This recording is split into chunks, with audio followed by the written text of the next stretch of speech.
Hey, this time I'd like to engage in a more measured rant, expanding on something that I briefly touched on, well, not so briefly, in my previous rant. And it's more or less expanding on this thing that I refer to as a rogue take, or rogue messaging, as it were. So what is rogue messaging? It's not necessarily when a progressive YouTuber or media activist or whatever goes rogue and starts writing messages that may convey sentiments or even consequences that appeal to reactionaries. It's rather that the message in itself is rogue, in that it does this accidentally. Now, with this understanding, I am basically forced to be very generous with content creators on YouTube and on Twitter in assuming that they don't actually mean it. But still, we have to take a look at this problem of rogue messaging. So, pretty much, with or without a woke left to violently react against it, a rogue message will always convey within it a sentiment that reactionaries would find appealing and that they could possibly use. Like, as the age-old example goes, Natalie Wynn wrote some tweets on Twitter kind of implying the sentiment that non-binary people were a drain on the trans community, or perhaps even just a bummer. Even without a woke left to respond to it, and I'm going to say, I don't condone everyone dogpiling Natalie. If we're gonna go after the rogue take, do just that. But even without that happening, reactionaries will envelop that message into their own writing. And when they do that, they will start broadcasting endophobia as tolerable, or worse still, a progressive virtue. So I want everyone to come here with the understanding that inasmuch as rogue takes or rogue messages are a threat to marginalized groups, they are every bit as much a threat to leftist unity. I think at this point it would be very important for us to note that during this controversy that Natalie Wynn had when she wrote those fateful comments, that Christina Hoff Sommers disingenuously attempted to mollycoddle Natalie by calling her a beautiful little lady and saying that non-binary people are essentially cancer. And even during this same controversy, Natalie Wynn had to call out her own subscribers and Twitter followers for basically writing hostile and nasty comments to and about her non-binary critics. And they essentially said that what Natalie's suggestion was tantamount to negotiating with terrorists. Now, how much do you want to bet that events like these would have transpired anyway, with or without that controversy?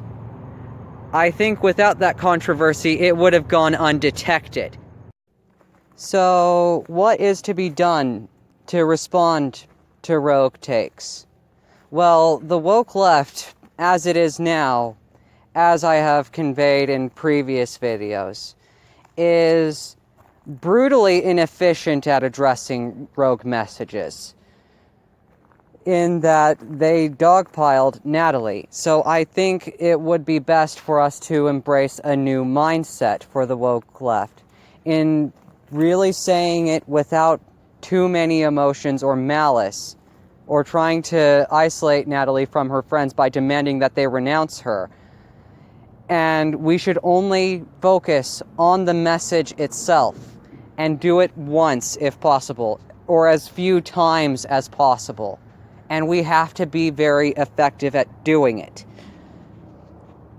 This is a problem. And I have presented logistical options, and I will keep presenting them. And I will keep expanding on them because I think they are necessary. Like, we need to have some caucuses to speak on behalf of marginalized groups as they are operated by marginalized groups. Like, revolutionary praxis is basically everyone in a position to represent themselves. That's empowerment. This is what my ideal part of the left would look like. It would have to have this component. And I am willing to collaborate with anyone, really anyone, even Vosh, in making sure that it happens. Though, to be clear, I'm lately feeling that Vosh is an agent who is just as well ignored. Like, he's obviously immune to any, like, sympathy or reason. And, like, his brand of the dirtbag worldview is laughably finalistic and utopian. Like, he and his followers seem to be conveying quite a lot this idea that if we could only defeat the woke left, then we could start working toward coalition building. Okay, then how do you do that? And once you do, then what? Will the revolution just happen by magic? I don't think so. So, I'm afraid, like, there's this epiphany that might be happening among at least just a few of us, that this idea of accountability culture or whatever, it can't be enforced. And it's futile to attempt any, like, measure at enforcing accountability. It has to be educated, and it has to be embraced. Either way, inasmuch as, like, rogue messages are a threat to marginalized groups, they are as much as a threat to leftist unity. So, with or without a woke left to cancel anyone, it is unwise to leave rogue messages unchecked. It is especially unwise to cultivate them without any consultation. Now, like it or not, we have a woke left. So I'm honestly thinking that it's better to have a woke left weigh in on rogue messages before they are published than after. And this brings me to my more important part of the rant, where, like, this lack of consultation within BreadTube really illustrates this lack of democratic processes in curating content and composing messages. Like, and my keen little hooked nose, couldn't help but notice that media collectives like sub.media and It's Going Down and libcom.org don't undergo this kind of controversial scrutiny. I think that's going to be the future of BreadTube. And as Peter Coffin says, like, we need to have greater amount of connections to our audiences and with our content creators. And if possible, we need to eliminate these distinctions between content creators and audiences within BreadTube and on Twitter. But, like, and I want to be very clear here, like, I very personally detest Peter Coffin. But he's right. On the other hand, I also don't think he's really capable of implementing these kinds of connections, because it would encourage these kinds of connections or democratization to expand and reproduce itself. And that's going to materially affect his bottom line. His livelihood is essentially connected to it. Like, I'm not trying to paint him as this, like, bourgeois bastard as much as I hate him. It's just his livelihood is directly linked with this undemocratic process that he and other content creators like him have with creating these videos. Yeah, I think he's incapable of doing it. Like, when it happens, he and others like him would only be capable of joining in reproducing it themselves. Or rather, the content creators on YouTube, as I would advise them, would form into their own media collective for curating content. This is the way of the future. And yeah, me saying that he's not really capable of content creators aren't really capable of initiating this kind of democratization does sound kind of mean, but I don't care if it's mean.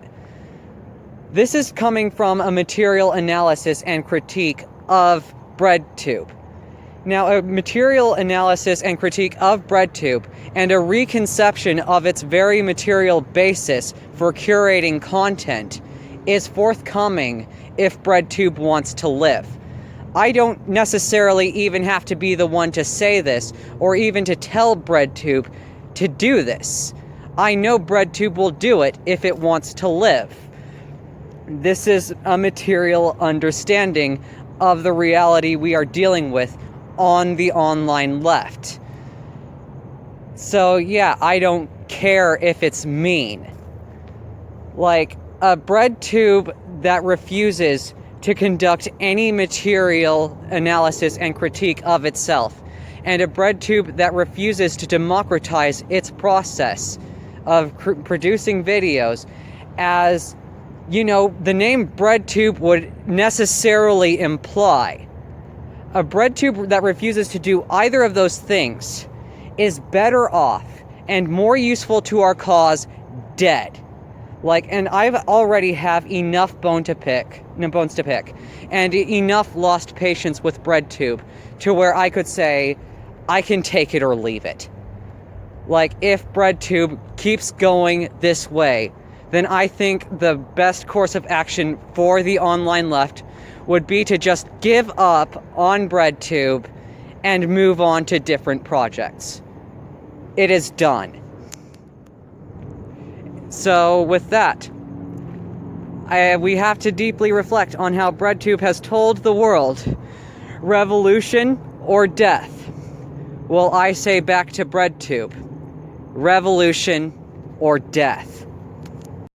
Oh, I thought I'd add one more little thing, as a humorous little footnote. Vosh, though I do see him as sort of a lost cause, though I don't personally dislike him, like I personally hate Peter Coffin, his way of curating content on BreadTube, as it happens, is a lot more democratic than with any other content creator. And I think I can add a little more to it. The person that I hate, Peter Coffin, said that we need to have deeper, more human connections with each other on the online left. So I was thinking, well, a lot of left-wing activists, and really just lefties in general, use their phones. And these phones have cameras facing the front. They have front-facing cameras. So I thought, what if we could find a way to use these cell phones to run FaceTime apps while streaming on YouTube? We could leverage technology to this end.